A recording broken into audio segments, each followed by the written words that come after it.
छत्तीसगढ़ समग्र शिक्षा विभाग ने राष्ट्रीय आविष्कार अभियान के अंतर्गत इंडियन इंस्टीट्यूट ऑफ टेक्नोलॉजी द्वारा संचालित सेंटर फॉर क्रिएटिव लर्निंग के साथ मिलकर शिक्षकों के लिए कार्यशाला का आयोजन किया, जिसमें छत्तीसगढ़ के शिक्षकों ने गणित और विज्ञान जैसे कठिन और नीरस कहे जाने वाले विषयों को रोचक ढंग से पढ़ाने का तरीका सीखा।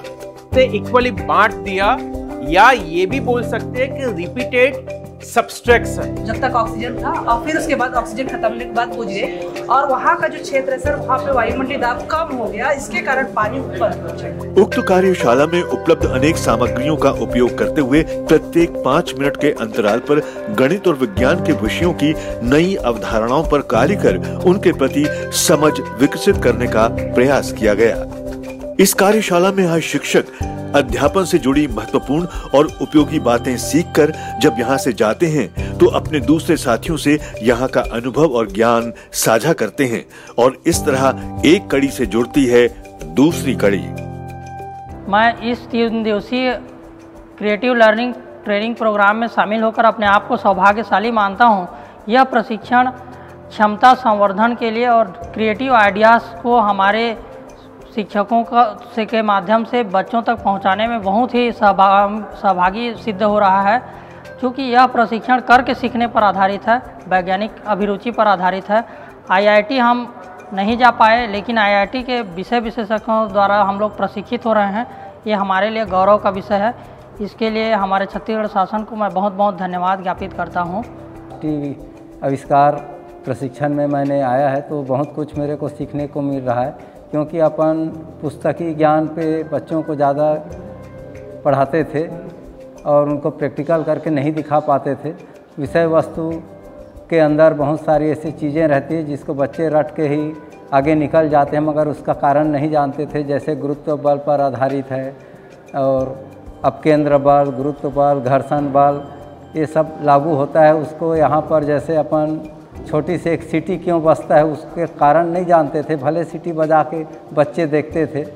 इसी प्रकार वायुदाब पर आधारित मोमबत्ती क्यों बुझ जाता है गिलास के ऊपर, मोमबत्ती को डालने से जब जलाते हैं तो पानी ऊपर चढ़ जाता है, तो लोग यही बोलते थे कि ऑक्सीजन जल जाता है, जबकि ऑक्सीजन जलने के बाद कार्बन डाइऑक्साइड बन जाता है, कुछ ना कुछ गैस रहता है। तो यहाँ पर इतना क्लियर टाइप से सब बताए हैं। और इस 3 दिन की कार्यशाला में, जो कि क्रिएटिव लर्निंग की कार्यशाला है, उसमें हमने सीखा कि जो बच्चों का एक डर है साइंस मैथ्स के प्रति, उसको कैसे निकाला जा सकता है। और सबसे पहले साइंस सिखाने के लिए ये ज़रूरी है ये समझना कि साइंस हमारे आसपास हर जगह है। तो अगर हर चीज़ के पीछे का कारण हम समझने लग जाएंगे तो शायद साइंस को समझना बहुत आसान हो जाएगा। और बच्चों में खिलौने का जो एक क्रेज़ है वो तो हम जानते हैं, तो अगर उस क्रेज़ के माध्यम से हम ये करें कि हर खिलौने के पीछे क्या लॉजिक है और उसके पीछे क्या कारण है, वो क्यों हो रहा है, उसका साइंटिफिक कारण क्या है, अगर ये बता दिया जाए तो बच्चों को शायद लाइफ टाइम याद हो जाएगा। और हम क्योंकि टीचर्स हैं तो हमें ये भी पता है कि जब हम नॉलेज की बात करते हैं तो नॉलेज तब बनता है जब इन्फॉर्मेशन को परसीव किया जाता है। तो ये जो परसीव करने वाला रास्ता है वो तभी होगा जब हम परसीव करने के तरीके को आसान बनाएंगे।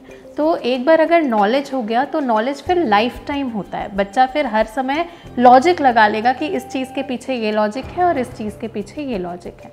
इस तरह की कार्यशाला होती है तो उसका सबसे बड़ा जो लाभ होता है वो ये है कि बहुत सारे सीनियर टीचर्स आते हैं जिन्होंने अलग अलग तरह का एक्सपेरिमेंट ऑलरेडी किया हुआ है, तो हम जो जूनियर टीचर्स हैं उनसे सीखने का मौका मिलता है। ट्रेनर्स तो बहुत अच्छे आते ही हैं, सो हम शासन के प्रति थैंकफुल हैं कि ऐसी ट्रेनिंग आयोजित की जा रही है जिससे हम पढ़ाई के स्तर को स्टेट में और बेटर कर सकें। शिक्षा दुनिया में रचनात्मक बदलाव का सबसे बेहतर उपाय है, और शिक्षा को बेहतर बनाने का उपाय है ऐसे रचनात्मक शिक्षा के विकासोन्मुखी नवाचार। समग्र शिक्षा में विकास के नए अध्याय जोड़ रही है छत्तीसगढ़ सरकार।